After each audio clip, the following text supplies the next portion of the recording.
Okay, so today I'm teaching. I am going to East Midlands really. I'm starting in Newark, which is about 50 minutes away from my house.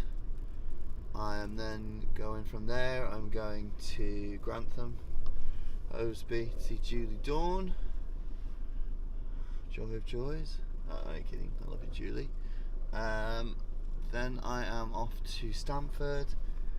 And then I finish the day in Leicester before coming home. So that's my day today. Okay, so we've just finished the first lesson of the day. I've been working with a lady that I haven't worked with for a while. She's got a thoroughbred, nice horse. But one of the things it was getting was very stressed out in the arena, getting to the point where it was kind of not rearing, but leaping around and getting kind of bothered and just generally uncomfortable. And the same thing when she was out hacking it, wanting to rush back to the barn. And we were talking a little bit about what motivates a horse's behaviour, what motivates that horse to want to run back to the barn, what motivates that horse to get bothered when it's in the arena and nap to the other horses and nap to the gate. And for me, the only thing that motivates a horse to do anything is comfort and how it feels. So if the horse is stressed and anxious, then it's going to want to seek a place of comfort, and to that horse the place of comfort was by the barn and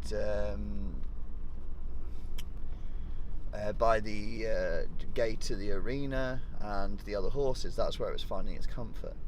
So what we had to do was try and explain and help the horse find a place of comfort to where, rather than him thinking he has to get back to those other horses for comfort, that they can find some comfort from the rider and find a comfortable place to be.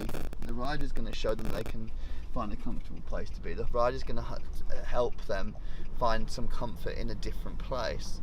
So we worked on riding on a loose rein, letting that horse be by the gate if he wants to be by the gate, not asking a lot of him, not putting him under any pressure. And slowly but surely he started to work his way up the arena, and we got him sort of maybe about halfway, stopping at the halfway line in the arena.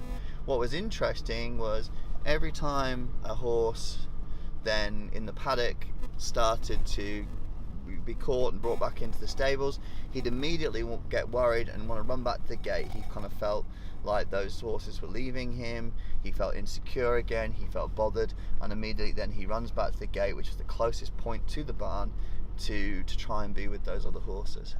And my point today was until we get these horses to where they're comfortable, confident, relaxed, focused, there's no point working on any of the body control exercises.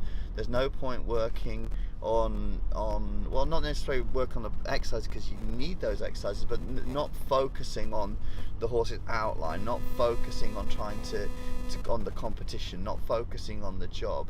The first thing we've got to do is get that horse to where he's comfortable, confident, relaxed and focused, and then he isn't then going to be trying to run back to the other horses all the time. He's then not going to be trying to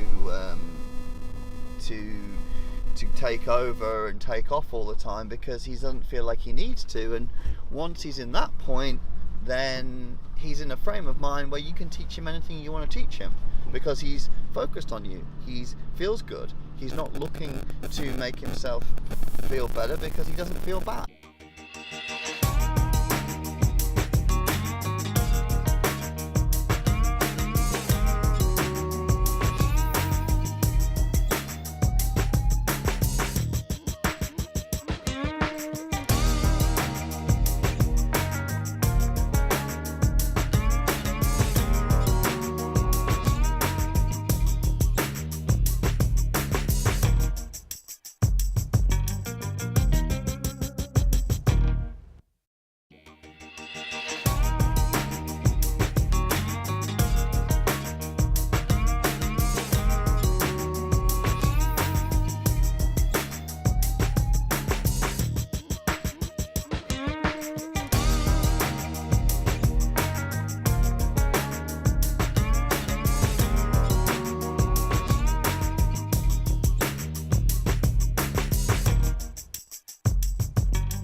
Okay, so something else I wanted to talk about whilst I'm in the car here and I've got nothing else to do with my time is there's a concept within natural horsemanship, and it's a turn of phrase that was coined by Ray Hunt, and it was make the right thing easy and the wrong thing hard. And I think basically what we're saying is we're trying to get the horse to choose what we'd like for him to do by shaping his behaviour in that if he's doing something we don't want, it's difficult and uncomfortable, and if we're doing something we do want, then we make sure it's easy and comfortable, and therefore he's more likely to want to repeat that behaviour.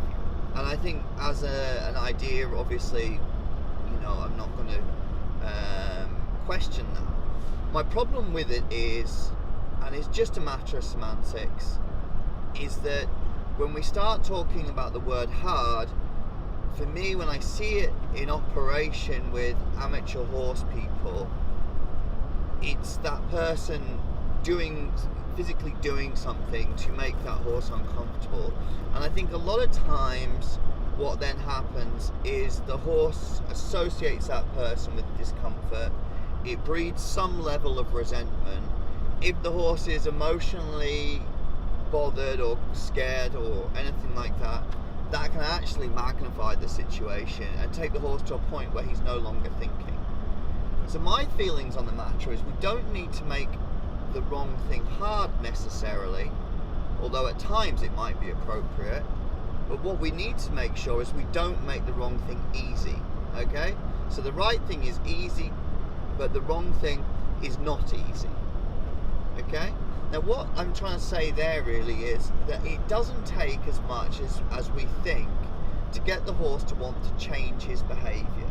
We don't necessarily need to make things hard, we just need to make sure that they're not necessarily easy. And a lot of times that can be doing absolutely nothing at all.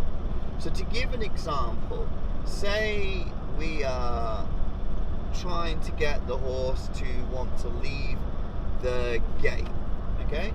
We don't need to be pulling him around and being hard on him by the gate. We could just do something as simple as say, okay, well, when I'm in the bottom half of the arena, I'm going to do some trotting, and I'm in the top half of the arena, I'm going to do some walking, and if my horse wants to stop, he can. And if we just did that one simple exercise, it wouldn't take long before the horse wanted to be away from the gate at the top end of the arena, the place where it's walking. And although we've done something, we've asked the horse to trot, I don't think we could really say that we made things hard for him. It just wasn't that easy. He had to do a little bit of trotting at the top end, at the gate end of the arena, and then he got to find the relief at the bottom end of the arena. And I think that's a concept that's really helped me and in the last couple of years, is that we don't actually have to do anywhere near as much as we think. We don't actually have to make the horse feel uncomfortable. We just not got to let him find the comfort. And as a result then, it breeds less resentment in the horses, and at the end of the session we've got what we wanted and they feel better about us. And I read somewhere recently, and I can't remember who wrote it, so apologies for that, but the thought process was that we shouldn't sacrifice our relationship with the horse in the pursuit of obedience. And I think that is such a profound statement, and this is an example of how we might work with a horse in order to preserve that relationship.